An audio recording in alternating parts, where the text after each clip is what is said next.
যদি মূর্তির কাছে গিয়ে মাথা নত করি, মাজারে গিয়ে মাথা নত করি, যদি দরগায় গিয়ে মাথা নত করি, তাহলে আমাকে আপনাকেও আল্লাহ রাব্বুল আলামিন বরদাস্ত করবে না, আমাকে আপনাকেও আল্লাহ রাব্বুল আলামিন সহ্য করবে না, আমাকে আপনাকেও আল্লাহ রাব্বুল আলামিন কাল কিয়ামতের ময়দানে আল্লাহ রাব্বুল আলামিন জাহান্নাম দিবেন। তখন সেই ব্যক্তি বলছে, বন্ধুরে আমার কাছে তো কিছুই নাই, তোমাদেরকে কি দিব? তখন তারা বলছে, না না না, এই কথা শোনা যাবে না, কিছুও দিতে হবে তোমাকে। উপায় না পেয়ে ওই ব্যক্তি একটা মাছি ধরে গৈরুল্লাহর নামে মানত করে দিল। নবী মুহাম্মদুর রাসূলুল্লাহ সাল্লাল্লাহু আলাইহি ওয়াসাল্লাম বললেন, যখন ওই ব্যক্তি মাছিকে মানত করে দিল, ফাখাল্লু সাবিলহু, সেই ব্যক্তির রাস্তা ছেড়ে দিল, ফাদাখালান নারা, সেই ব্যক্তি জাহান্নামে চলে গেল। মানে আল্লাকা তামিমাতান ফাকাদ আশরাকা, যেই ব্যক্তি তাবিজ ব্যবহার করলো সেই ব্যক্তি শিরক করলো। আপনি নিজেকে মুসলিম দাবি করছেন, অথচ আপনি 5 ওয়াক্তের সালাত আদায় করেন না কেন? কিয়ামতের দিন আপনি কি জবাব দিবেন আল্লাহ রাব্বুল আলামিনকে? وقال النبي صلى الله عليه وسلم عن معاذ بن جبل رضي الله عنه قال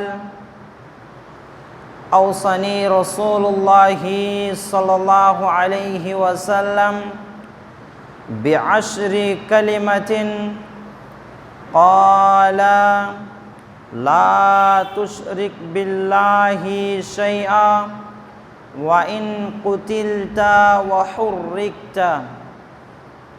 وقال النبي صلى الله عليه وسلم عن جابر رضي الله عنه قال قال رسول الله صلى الله عليه وسلم من مات يشرك بالله شيئا دخل النار ومن مات لا يشرك بالله شيئا دخل الجنة. রাওয়াহুল মুসলিম।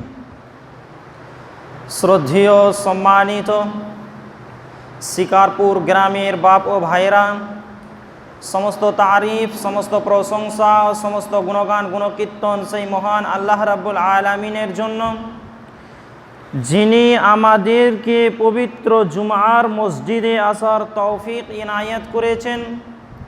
সেই মহান মনিবের প্রশংসা, যে মহান মনিব আমাকে বলার, আপনাদেরকে শ্রবণ করার তৌফিক ইনায়াত করেছেন, তাই তিনার দরবারে প্রশংসা আদায় করে থাকি, বলি আলহামদুলিল্লাহ। অতঃপর বিশ্ব বরেণ্য নেতা, বহিপ্লবী প্রণেতা, সৈয়দুল মুরসালিন, ইমামুল আম্বিয়া, খাতামান নবীন, নবী মক্কি, নবী মাদানী, নবী ইয়াসির, নবী আহমদ, নবী মুহাম্মদুর রাসূলুল্লাহ সাল্লাল্লাহু আলাইহি ওয়াসাল্লামের উপর শতকোটি শান্তির ধারা বিবর্ষিত হোক। আল্লাহুম্মা আমিন। আল্লাহুম্মা সাল্লি আলাইহি, আল্লাহুম্মা বারিক আলাইহি। সম্মানিত উপস্থিতি, আমি আপনাদের সামনে কোরআনুল কারীম এক জায়গা থেকে একটা আয়াত পেশ করেছি, তার সাথে সাথে 2 জায়গা থেকে 2টি হাদিস পেশ করেছি। আয়াত এবং হাদিসকে সামনে রেখে অল্প সময়ে গুটি কয়েক কথা বলে বিদায় নিব। যদি মাহবুদ তৌফিক দেন তো আলাইহি তাওয়াক্কালতু ওয়া ইলাইহি উনিব। আজকে আমার আলোচ্য বিষয় হচ্ছে পাপের জগতে সবচেয়ে বড় পাপ কি?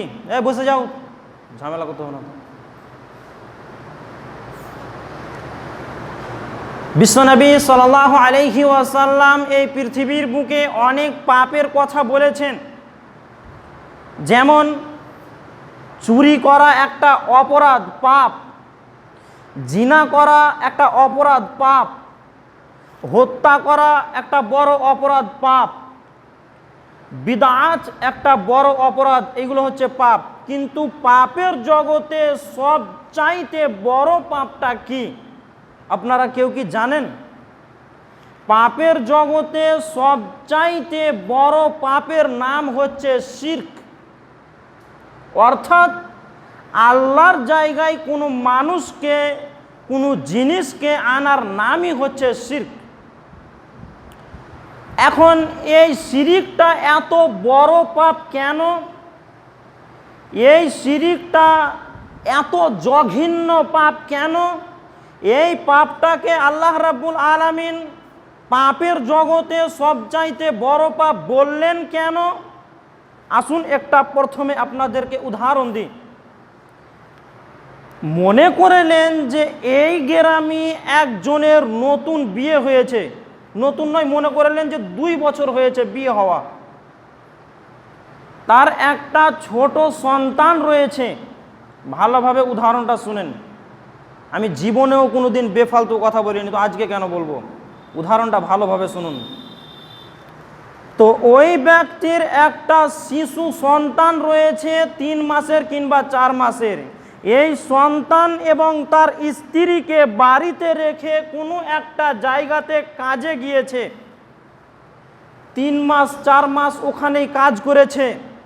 স্ত্রী ফোন করে বলছে, আব্দুর রহমানের বাপ, একটা কাপড় ছিঁড়ে গিয়েছে, কাপড় কিনতে হবে, ফোনপে 1000 টাকা পাঠিয়ে দিলেন, কাপড় কিনে নিল। আবার কিছুদিন পর বলছে, আব্দুর রহমানের বাপ, আব্দুর রহমানের জ্বর হয়েছে, অসুস্থ হয়েছে, টাকা পাঠাও, ডাক্তার দেখাতে হবে। আবার আপনি ফোনপে 500 টাকা পাঠিয়ে দিলেন। অর্থাৎ আপনি আপনার স্ত্রীর এবং ছেলের সমস্ত ভরণ পোষণের দায়িত্ব নিয়ে আছেন। আপনি তাকে খিলাচ্ছেন, আপনি তাকে পান করাচ্ছেন, আপনি তাকে জামা কিনে দিচ্ছেন, আপনি তাকে ডাক্তার বাড়ি নিয়ে যাচ্ছেন, বাড়িতে থাকছেন তখন আপনি এখান ওখান ঘুরতে নিয়ে যাচ্ছেন। আচ্ছা বলুন তো, যদি আপনি বাড়িতে এসে গ্রামেরই কোনো একজনের মুখ থেকে শুনতে পান যে তোর স্ত্রী অমুক তারিখে পার্কে ঘুরতে গিয়েছিল, আপনি বরদাস্ত করতে পারবেন? একজন বলেন যে আমি বরদাস্ত করতে পারবো যে আমার স্ত্রী আমাদের গ্রামের একজনের সাথে পার্কে ঘুরতে গিয়েছিল?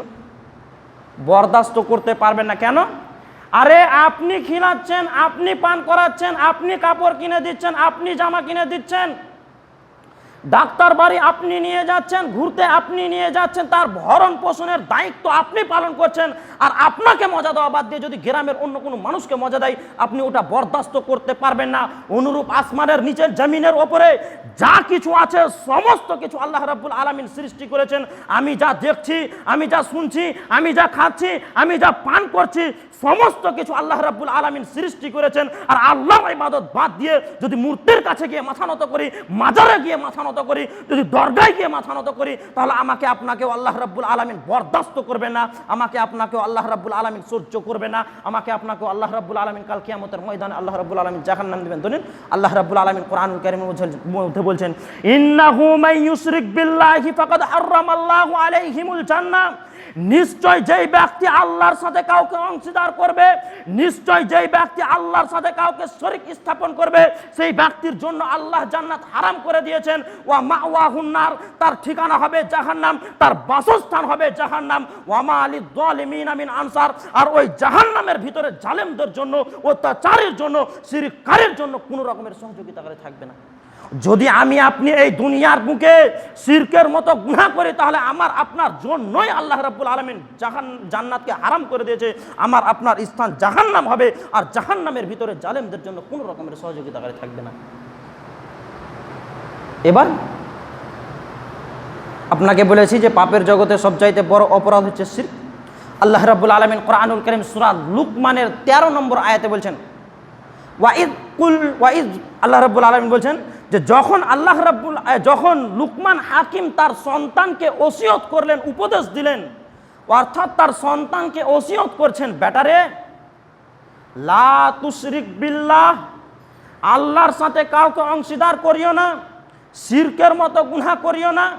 ইন্না শিরকা লা যুলমুন আযীম, নিশ্চয় শিরক সবচাইতে বড় অপরাধ, নিশ্চয় শিরক সবচাইতে বড় জুলুম, নিশ্চয় শিরক সবচাইতে বড় পাপ। লুকমান হাকিম তার সন্তানকে একটা একটা করে ওসিয়ত দেওয়ার সময় এই ওসিয়তটাও করেছিলেন যে বেটারে তুমি আল্লাহর সাথে কাউকে অংশীদার করিও না, শিরকের মতো গুনাহ করিও না। যদি তুমি শিরকের মতো গুনাহ করো তাহলে আল্লাহ রাব্বুল আলামিন তোমাকে জাহান্নাম দিয়ে দিবে, আমি তোমার বাবা সহ্য করতে পারবো না।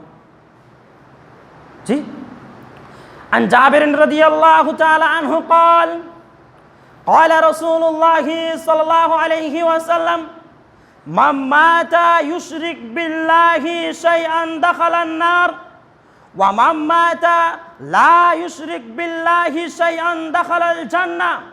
রাবি হাদিস জাবের বিন আব্দুল্লাহ রাদিয়াল্লাহু তাআলা আনহু, রাসূল সাল্লাল্লাহু আলাইহি ওয়াসাল্লাম বলেছেন, যেই ব্যক্তি আল্লাহর সাথে বিন্দু পরিমাণ শিরিক করবে, যেই ব্যক্তি আল্লাহর সাথে বিন্দু পরিমাণ শিরিক করবে দাখালান নার, সেই ব্যক্তি যাবে জাহান্নাম।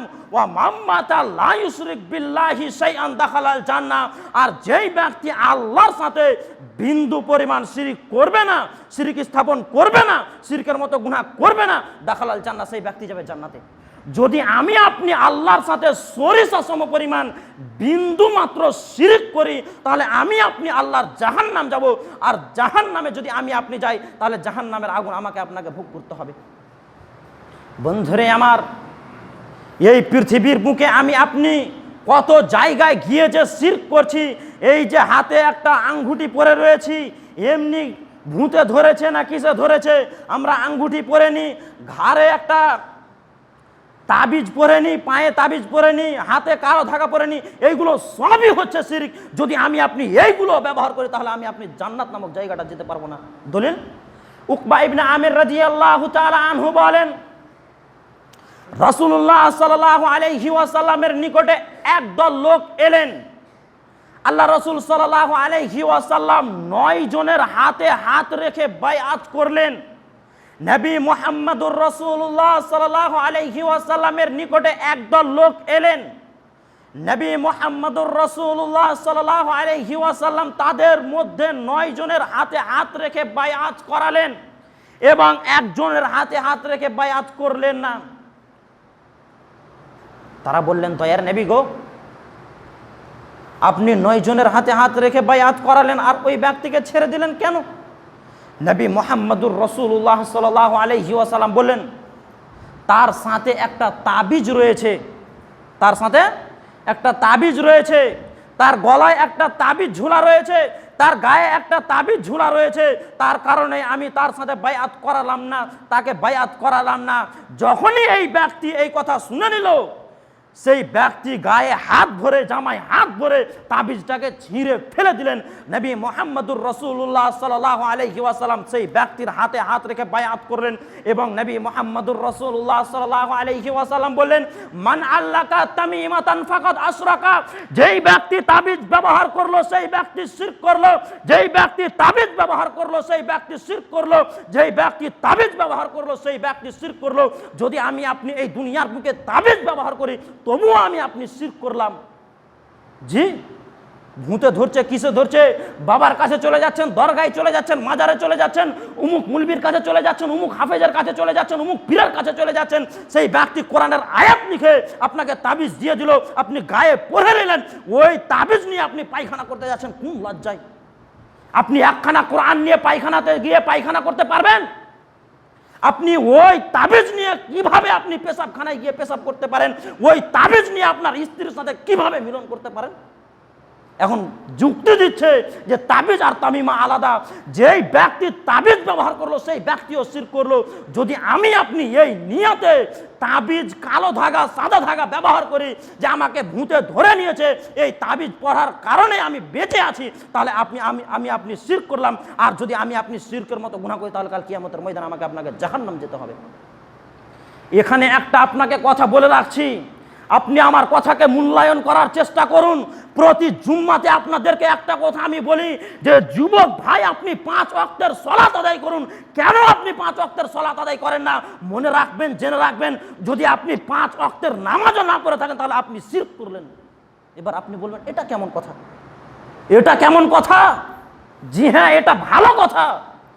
আপনি আল্লাহ রাব্বুল আলামিনের হুকুম মানলেন না, আপনাকে আল্লাহ রাব্বুল আলামিন নামাজ পড়তে বলেছেন, আপনি পড়লেন না, তার মানে হচ্ছে আপনি আল্লাহর কথা শুনলেন না, শয়তানের ইত্তেবা করলেন। আর শয়তানের ইত্তেবা করাই মানে হচ্ছে শিরক।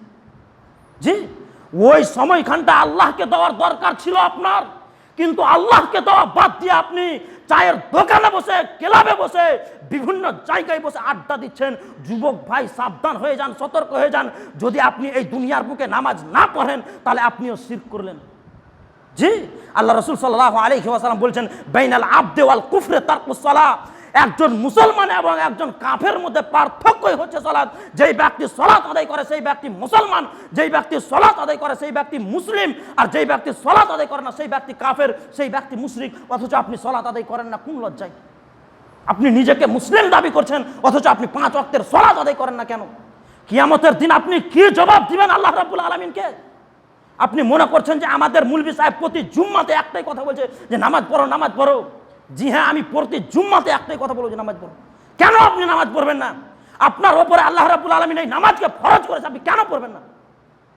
যে আপনি মনে করতে পারেন যে আমি মদ পান করছি, বিভিন্ন কাজ করছি, তার কারণে নামাজ পড়ি না। গরুকে দেখছি, গরুকে সানি খিলাচ্ছি, খামারে পাচ্ছি, আমার গায়ে গরুর পেশাব লেগে থাকছে। আরে এই কথা আপনি সব সময় মনে রাখবেন। যদি আপনার কাপড় নাপাক থাকে, মুসলমানদের পেশাবের যদি নাপাক থাকে, আর ওই অবস্থায় যদি আপনার কোনো রকমের কাপড় না থাকে, তাহলে ওই কাপড় পরে আপনাকে সালাত আদায় করতে হবে। জি, আপনি কোনো রকমের বাহানা দিতে পারেন না এই নামাজকে, কিন্তু আপনি নামাজ পড়েন না কোন লজ্জায়? কি জবাব দিবেন কাল কিয়ামতের ময়দানে আল্লাহ রাব্বুল আলামিনকে? আপনাকে আল্লাহ রাব্বুল আলামিন মুসলমান ঘরে জন্মগ্রহণ করিয়েছেন, আল্লাহ রাব্বুল আলামিন আপনাকে মুসলমান ঘরে দিয়েছেন, অথচ আপনি নামাজ পড়েন না কোন লজ্জায়? জি, যদি আপনি এই দুনিয়ার বুকে নামাজ না পড়ে তবুও আপনি শিরক করলাম, এটা আপনাকে বুঝালাম। এবার একটা হাদিস শুনুন। এই যে আপনি অনেক জায়গায় গাড়ি চালাচ্ছি, খাস করে যারা ড্রাইভার রয়েছেন তারা ভালোভাবে একটু শুনবেন।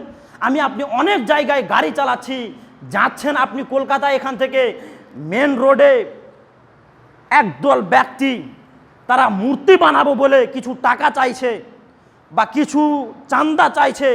ওই জায়গায় গিয়ে কি আপনি মানত করতে পারেন? ওই জায়গায় কি তাদের সহযোগিতা করতে পারেন? এই সম্পর্কে একটা হাদিস শুনুন। রাবি হাদিস তরিক ইবনে শিহাব রাদিয়াল্লাহু তাআলা আনহু, আর এক জায়গায় আছে সলমান ফারসি রাদিয়াল্লাহু আনহু। হাদিসটা ভালোভাবে শ্রবণ করার চেষ্টা করুন।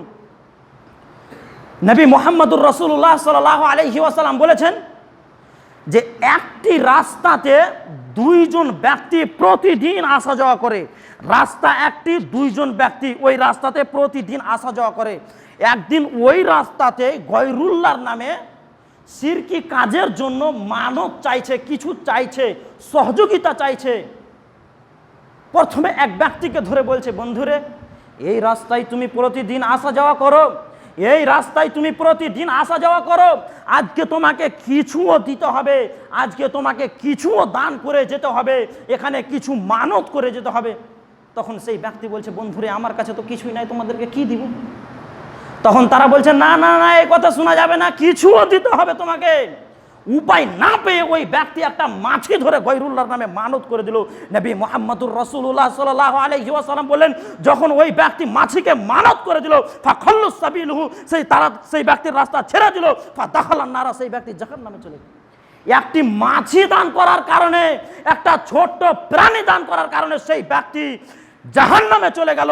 অপর একজন ব্যক্তি যখন ওই রাস্তায় আসছে, ওই ব্যক্তিকে ধরে বলছে, বন্ধুরে এই রাস্তায় তুমি প্রতিদিন আসা যাওয়া করো, এই রাস্তায় তুমি প্রতিদিন চলাচল করো, আজকে তোমাকে কিছু মানত করতে হবে, কিছু দান করতে হবে। সেই ব্যক্তি ইমানদার মানুষ, ভালো মানুষ, সেই ব্যক্তি বলছে আমি কিছুই দিতে পারবো না, গয়রুল্লাহর নামে আমি কিছুই সহযোগিতা করতে পারবো না। তখন তারা বলছে না, কিছুও দিতে হবে। উপায় না পেয়ে যখন ওই ব্যক্তি বারবার বলছে আমার কাছে কিছুই না, তোমাদেরকে কিছুই দান করতে পারবো না, এক কোপে তার গলা কেটে হত্যা করে দিল, সেই ব্যক্তি মার্ডার করে দিল, সেই ব্যক্তি মারা গেল। নবী মুহাম্মদুর রাসূলুল্লাহ সাল্লাল্লাহু আলাইহি ওয়াসাল্লাম বলেন, ফাদাখালাল জান্নাত, সেই ব্যক্তি জান্নাতে চলে গেল। ঠিক, একটি ছোট্ট প্রাণী মাছি, ওটা তো দাম 1 টাকাও লয়। কেউ কি মাছি কিনে চাইবেন? আপনার বাড়িতে যদি বেশি মাছি হয়ে যায় তাহলে আপনি অনেক কিছু ব্যবহার করছেন, আর ওই ব্যক্তি একটা মাছি দান করার কারণে জাহান্নামে চলে গেল। এবার আমার পরামর্শ আপনাদেরকে, যারা ড্রাইভার আছেন, যখন কোনো মানুষ আপনার গাড়ি দাঁড় করিয়ে বলবে যে ভাই এখানে একটা মন্দির বানাবো, এখানে একটা দরগা বানাবো, বিভিন্ন গয়রুল্লাহর নামে যে কোনো জিনিস, এটা ভালো করে মনে রাখবেন, গয়রুল্লাহর নামে যে কোনো জিনিসের জন্য আপনার কাছে সহযোগিতা চাইবে, আপনি ওই নিয়াতে দিবেন না। এবার আপনি তাদেরকে বলেন, ভাই ওই জায়গায় দিলে আমার শিরক হবে, আমার পাপ হবে, ওই জায়গায় দান করা জায়েজ নাই। তোমরা যদি বলো আমাকে যে আমরা কিছু খাবো, 50-100 টাকা দাও, আমরা কিছু খাবো আমার জন্য, তাহলে আমি তোমাদেরকে দিতে পারবো, কিন্তু ওই জায়গায় দিতে পারবো না। যদি আপনি তাদেরকে সহযোগিতা করেন তাহলে আপনি বাঁচতে পারেন, কিন্তু যদি আপনি গয়রুল্লাহর নামে শিরকি কাজের জন্য মানত করে দেন তাহলে আপনি আর বাঁচতে পারবেন না। জি, এ কথা আপনি সব সময় মনে রাখবেন। এখানে একটা হাদিস আবার আপনাকে বলে রাখি, অনেক জায়গায় দেখা যায় যে জয় শ্রীরাম বা আরও বিভিন্ন কিছু বলা করাচ্ছে মুসলমানদেরকে, ওই জায়গায় বলা করাচ্ছে না, অনেক জায়গায় মুসলমানদেরকে মারধর করছে, এমনকি হত্যাও করে দিচ্ছে। বলা হচ্ছে হিন্দু ধর্ম আপনালো, হিন্দু ধর্ম গ্রহণ করে নাও, না তো তোমাকে হত্যা করে দিব, জ্বালিয়ে পুড়িয়ে দেব। ওই জায়গায় আপনি কি করবেন? এবার একটা হাদিস ভালোভাবে শ্রবণ করা শুনুন। রাবি হাদিস মুআজ ইবনে জাবাল রাদিয়াল্লাহু তাআলা আনহু, নবী মুহাম্মদুর রাসূলুল্লাহ সাল্লাল্লাহু আলাইহি ওয়াসাল্লাম বলেছেন, কি বলেছেন? আল্লাহ রাসূল সাল্লাল্লাহু আলাইহি ওয়াসাল্লাম বিআশরি কালিমাতিন, মুআজ বিন জাবাল রাদিয়াল্লাহু তাআলা আনহুকে 10টি ওসিয়ত করেছিলেন। 10টি ওসিয়ত করেছিলেন। তার মধ্যে 1 নম্বর ওসিয়ত, লা তুশরিক বিল্লাহি শাইআ, আল্লাহর সাথে কাউকে অংশীদার করিও না, আল্লাহর সাথে কাউকে শরীক স্থাপন করিও না, আল্লাহর সাথে কাউকে অংশীদার করিও না, শিরকের মতো গুনাহ করিও না। আল্লাহ রাসূল বলেন লা তুশরিক বিল্লাহি শাইআ আও হুররিকতা, আল্লাহ রাসূল বলেন যদিও তোমাকে কেটে পিস পিস করে দেওয়া হয়, যদি তোমাকে আগুনে পুড়িয়ে ছাই ছাই করে দেওয়া হয়, যদি তোমাকে জ্বালিয়ে পুড়িয়ে ছাই ছাই করে দেওয়া হয়, কিংবা হত্যা করা হয়, তবুও তুমি আল্লাহর সাথে কাউকে অংশীদার করিও না, শিরকের মতো গুনাহ করিও না। জি, যদি আমাকে আপনাকে কেউ হত্যা করতে চায় তো হত্যা হতে রাজি হয়ে যাবেন, কিন্তু শিরকের মতো গুনাহ করবেন না। যদি আপনাকে কেউ বলে যে তোমাকে জ্বালিয়ে পুড়িয়ে ছাই ছাই করে দিব, তবু আপনি শিরকের মতো গুনাহ করবেন না। যদি আমি আপনি শিরকের মতো গুনাহ করি, তাহলে কাল কিয়ামতের ময়দানে আমাকে আপনাকে জাহান্নাম যেতে হবে। এখানে এবার একটা কথা বলে আমি বিদায় নেব, 3 মিনিট আছে। পাপের জগতে আমি আপনি বুঝে নিলাম যে সবচাইতে বড় পাপের নাম হচ্ছে শিরক করা। এই পৃথিবীর বুকে 2টা পাপের নিজস্ব ক্ষমতা রয়েছে, এক বিদআত, অপরটি হচ্ছে শিরক। একটা হচ্ছে বিদআত, অপরটি হচ্ছে শিরক। বিদআত করলে সামনের ইবাদত কবুল হবে না, আর শিরক করলে পিছনের ইবাদত বরবাদ হয়ে যাবে। আল্লাহ রাব্বুল আলামিন নবী মুহাম্মদুর রাসূলুল্লাহ সাল্লাল্লাহু আলাইহি ওয়াসাল্লামকে বলেছেন লাইন আশরাকতা লা ইয়াহবাতান্না আমালুকা। হে নবী মুহাম্মদ সাল্লাল্লাহু আলাইহি ওয়াসাল্লাম, যদি আপনিও শিরকের মতো গুনাহ করেন, যদি আপনিও শিরক করেন, তাহলে আপনার আমল নষ্ট করে দেওয়া হবে, আপনার আমল বরবাদ করে দেওয়া হবে। স্বয়ং বিশ্বনবী সাল্লাল্লাহু আলাইহি ওয়াসাল্লামকে সতর্ক করে বলছেন, যদি আপনিও শিরকের মতো গুনাহ করেন, তাহলে আপনার আমল সমূহ বাতিল করে দেওয়া হবে। জি, তার মানে এখান থেকে আমি আপনি বুঝতে পারলাম যে যদি আমি আপনি শিরকের মতো গুনাহ করি, তাহলে আপনার পিছনের সমস্ত ইবাদত বাতিল হয়ে যাবে, ইবাদত গ্রহণযোগ্য হবে না। আর যদি আমি আপনি বিদআত করি, তাহলে সামনের ইবাদত কবুল হবে না। এবার একটা কথা শুনে রাখেন, এই যে কিছুদিন পর আমাদেরই নামধারী মুসলমান, তাদেরকে বলা চলবে, ঈদে মিলাদুন নবী পালন করছে, তারা যে কোথা থেকে এটা আচ্ছা বলুন, একজন বলেন যে ঈদে মিলাদুন নবী এটা আপনারা বুঝেন? এই দিককার লোক ওইগুলো বুঝবে না, কিন্তু আপনারা যদি মোবাইলে সার্চ করেন যে ঈদে মিলাদুন নবী কি, তো আপনি দেখতে পাবেন যেমন হিন্দুরা হোলির সময়তে ডিজে ভাড়া করে, গাড়ি ভাড়া করে, ডিজে ভাড়া করে, বড় বড় ডিজে ভাড়া করে মিছিল বার করছে, মুসলমান নাম করা মানুষেরাও ওরকমই ডিজে ভাড়া করে নাচ করছে আর বিভিন্ন জায়গায় ডিজে বাজাচ্ছে। ওইখানে ওরা ঈদে মিলাদুন নবী পালন করে, নবী মুহাম্মদুর রাসূলুল্লাহ সাল্লাল্লাহু আলাইহি ওয়াসাল্লামের জন্মদিবস পালন করে। এবার আপনাকে একটা কথা বলে রাখছি, এই কথা মনে রাখবেন, যদি ওই ঈদে মিলাদুন নবী পালন করতে আল্লাহর নবী সাল্লাল্লাহু আলাইহি ওয়াসাল্লাম না বলে থাকেন, যদি দলিল না থাকে, আর যদি আপনি ওটা নেকির আশায় নেকির উদ্দেশ্যে পালন করেন, তাহলে সেটা হবে বিদআত। ঈদে মিলাদুন নবী পালন করা হচ্ছে বিদআত।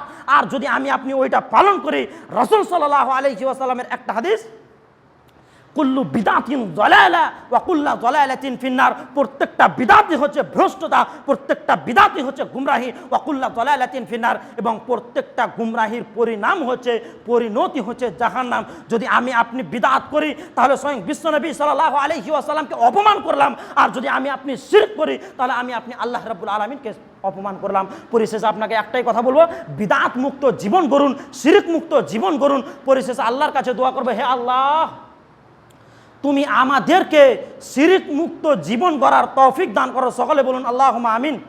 এই আল্লাহ, তুমি আমাদেরকে বিদআত মুক্ত জীবন গড়ার তৌফিক দান করো। সকলে বলুন আল্লাহুম্মা আমিন। এই আল্লাহ, তুমি আমাদেরকে 5 ওয়াক্তের সালাত আদায় করার তৌফিক দান করো। সকলে বলুন আল্লাহুম্মা আমিন। ওয়া আখিরু দাওয়ানা আলহামদুলিল্লাহি রাব্বিল আলামিন। আল্লাহুম্মা সাল্লি আলা মুহাম্মাদ ওয়া আলা আলি মুহাম্মাদ কামা সাল্লাইতা আলা ইব্রাহিম ওয়া আলা আলি ইব্রাহিম ইন্নাকা হামিদুম মাজিদ। আল্লাহুম্মা বারিক আলা মুহাম্মাদ ওয়া আলা আলি মুহাম্মাদ কামা বারাকতা আলা ইব্রাহিম ওয়া আলা আলি ইব্রাহিম ইন্নাকা হামিদুম মাজিদ। সাল্লাল্লাহু তাআলা আলা খালিহি ওয়া আলা আলিহি ওয়া আসহাবিহি আজমাইন বিরহমাতিকা ইয়া আরহামার রাহিমিন। আসসালামু আলাইকুম ওয়া রাহমাতুল্লাহি ওয়া বারাকাতুহু।